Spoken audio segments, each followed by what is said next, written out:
Je cherche fortune autour du chat noir.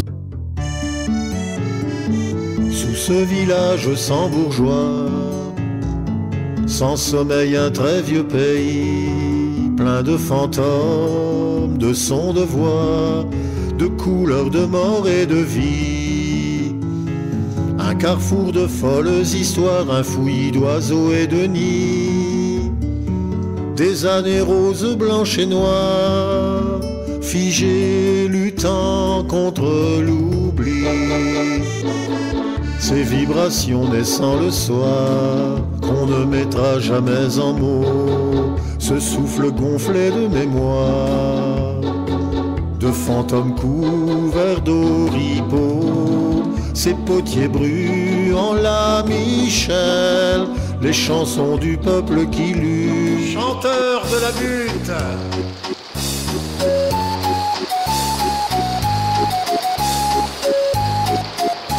il n'y a pas si longtemps, je tournais la manivelle.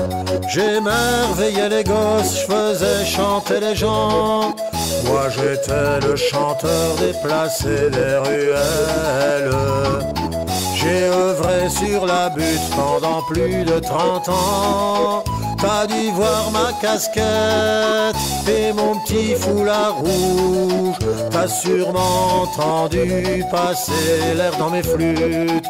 On m'appelle pour l'ambiance, quand je suis là faut que ça bouge.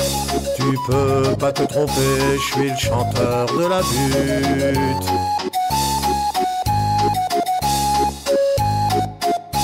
Personne connaît mon nom, tout le monde connaît ma gueule et ma voix de rocaille et mes vieilles mélopées.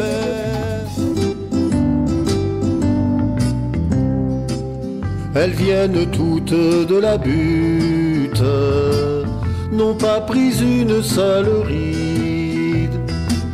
Elles chantent le peuple et sa lutte, ce sont les chansons d'Aristide. L'histoire du surin de la gouge, au bord de caniveau fétide.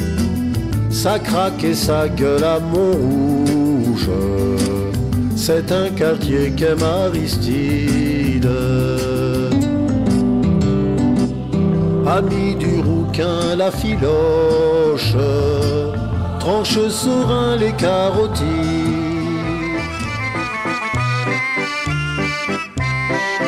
Son grand-père portait l'eau pour les belles parisiennes. Le charbon de son papa chauffait tout le quartier. Je vous parle de ça, c'est de l'histoire ancienne, bien avant que Marcel ne devienne cabaretier. C'est au cœur de la butte que finit son histoire, à l'enseigne dorée d'un café marchand de vin, près de la rue Lamarque où j'allais souvent boire, jusqu'au jour où l'histoire a écrit le mot fin. Au fond d'un terrain vague, pas très loin d'ici, repousse chaque année un coquelicot rouge. Chaque été il revient, portant sa prophétie, au vent de la révolte, comme un drapeau il bouge. Plus de beaux tâcherons, comme on en trouve en Beauce, ni de champs de blé mûr, portant la moisson blonde. L'être qui dort ici ne roulait pas carrosse, il chante bien après avoir quitté ce monde.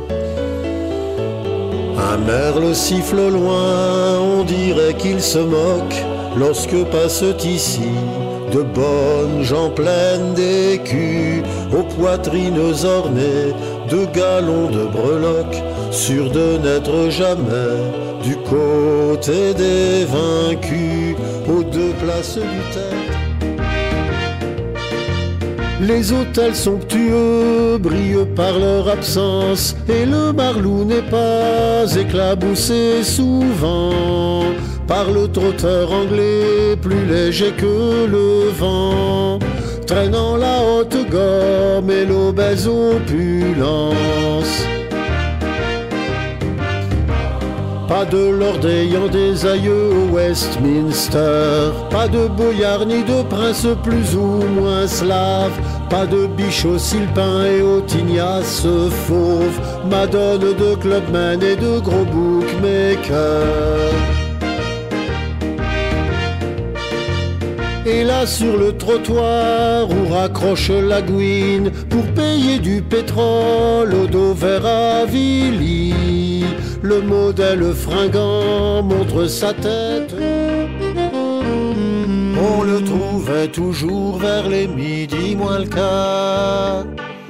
Il traversait la rue, s'installait au luxe bar. Les copains l'attendaient à la table du fond, les paumés, les terribles installés tous en rond.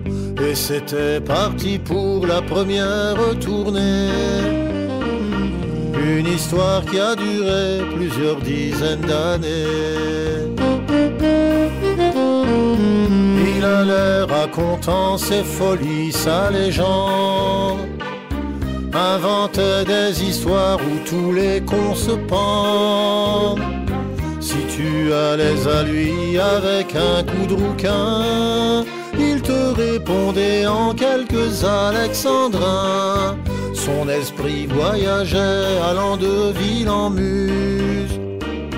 Il se croyait souvent tout près de Syracuse. Malgré que je sois un roturier et le dernier des fils d'un poirier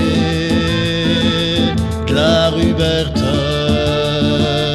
depuis les temps les plus anciens, nous habitons, moi et les miens, à Montmartre.